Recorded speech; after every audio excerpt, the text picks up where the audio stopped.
Grabe ang Los Angeles Lakers pang championship ang kanilang lineup matapos ang mga trades na ginawa nila sa ngayon. Alam naman natin na noong nakaraang araw lang ay nagulat ang buong mundo sa nangyaring trade sa pagitan ng Lakers at Dallas Mavericks, na kung saan ay nakuha ng Los Angeles Lakers itong sila Luka Doncic, Maxi Kleber at Markieff Morris. Habang nakuha naman ng Dallas Mavericks itong sila Anthony Davis, Max Christie at isang 2029 first round pick. Kasama nga din pala dito bilang third team ang Utah Jazz at nakuha nga nila dito sila Jalen Hood-Schifino at dalawang second round picks sa 2025. At bilang kapalit binigyan ng Jazz ng tag $55,000 ang Mavericks at Lakers. At ngayon naman ay binitawan ng Lakers ang kanilang rookie na si Dalton Knecht kasama ni Cam Reddish at ang 2031 unprotected first round pick at isang pick swap sa 2030. Kaya dahil sa trade na ito ay ang projected na bagong starting five ng Lakers ay sila Luka Doncic, Austin Reeves, LeBron James, Dorian Finney-Smith at Mark Williams. Habang ang kanila namang second unit ay sila Rui Hachimura, Jared Vanderbilt, Maxi Kleber, Bronny James, Gabe Vincent, Christian Toloco, Markieff Morris, Shake Milton at Jackson Hayes. Na dahil naman sa mga trade na ginawa ng Los Angeles Lakers ay lalong lumakas ang kanilang opensa at depensa. Unahin na nga natin itong si Luka Doncic na panigurado na sigurado na ang 25 to 30 points per game dito kay Luka.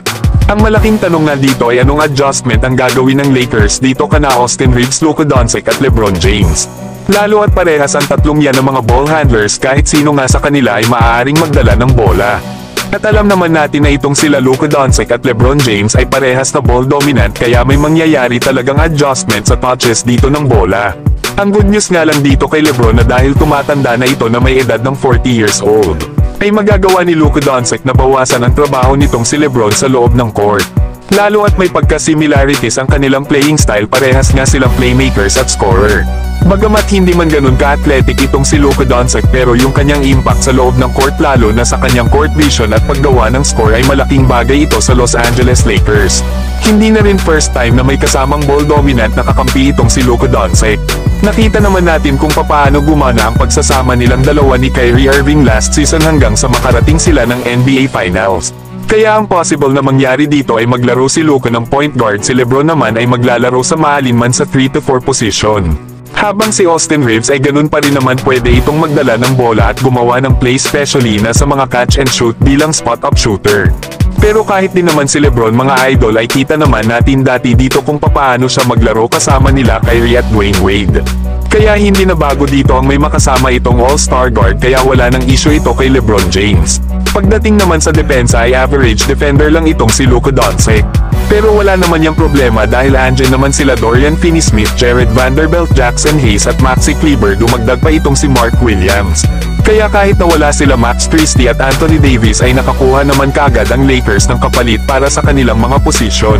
Kaya kahit hindi pa alam ng Los Angeles Lakers kung kailan makakabalik sila Christian Wood at Maxi Kleber sa paglalaro, ay nagawa naman ito ng Lakers ng solusyon nito nga ay ang pagkuha nila kay Mark Williams sa Charlotte Hornets. Na kahit masakit yung binitawan ng Lakers na mga kapalit para makakuha ng isang big man, ay no choice na rin sila dahil kailangan din talaga ng Lakers na kumuha ng isang big man na may defensive presence at malakas kumuha ng mga rebounds. Lalo at itong si Mark Williams ay nag-average ngayong season ng 15 points, 9 rebounds to assist at 1 block per game. Kakailanganin nga talaga ng Lakers itong si Mark Williams lalo na kapag nakaharap nila ang Denver Nuggets sa playoffs at ang iba pang mga kupunan na may all-star centers. Pero sayang din si Dalton Knecht, malaki kasi ang chance na maging katulad ito ni Klay Thompson. Pero kagaya nga ng sinabi ko ay isang big man ang kailangan ng Lakers lalo na pagdating ng playoffs. Kaya nga nila kinuha itong si Mark Williams sa Charlotte Hornets dahil malaking butas talaga sa depensa ang iniwan ni Anthony Davis. Ang maganda nga lang sa bagong big man na ito ng Lakers ay maganda itong magbigay ng screen. At magaling din ito sa mga pick and roll plays katulad ng ginawa niya sa Charlotte Hornets kasama nila Melo Ball. Kaya magbi-benefit talaga ito kana Luka, LeBron at Austin Reeves na mga kilalang mga elite na playmakers. Problema lang kay Mark Williams ay hindi ganun kalakas ang kanyang pangangatawan sa ilalim para sa mga bully na big man. Pero kaya naman yan ma-improve ng Lakers ang kahinaan nitong si Mark Williams. Na ngayong season ay may average nga itong 15.6 points, 9.6 rebounds, 2.5 assists at 1.2 blocks per game. Pero gaya nga ng sinabi ko ay andyan naman ang ibang defensive players ng Lakers na maaaring magbigay suporta sa interior defense ng Lakers. Pero yung opensa talaga ng Lakers ay panigurado na possible na 70 plus points na kagad ito kana Luka, LeBron at Austin Reeves pa lang. Na kahit kay Luka Doncic naman tumakbo ang opensa ng Lakers ay panigurado naman na magagawa pa rin naman nitong better ang kanyang mga kasama.